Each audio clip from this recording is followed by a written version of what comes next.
Tribuners, harga cabai rawit merah mulai turun di Pasar Marentual, kini Rp120.000 per kilo.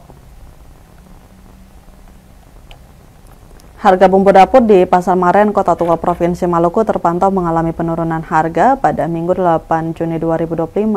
Cabai rawit dibanderol Rp120.000, turun dari harga sebelumnya Rp220.000 pada pekan lalu. Sementara cabai keriting juga dijual Rp120.000, turun dari harga sebelumnya Rp150.000 per kilo.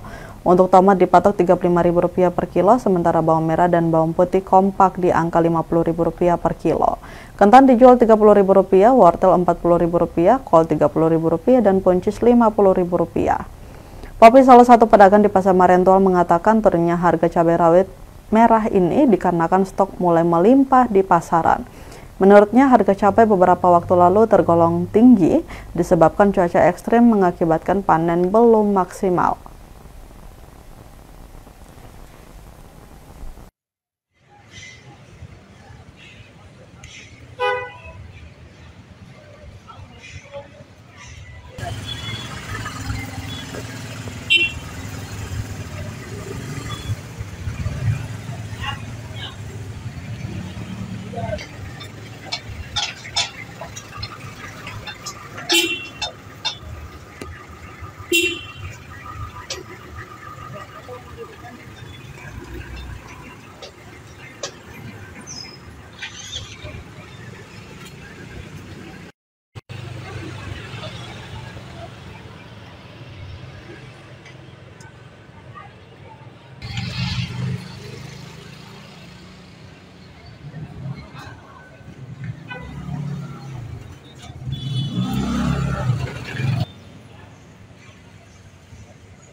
Download Tribun X sekarang, menghadirkan lokal menjadi Indonesia.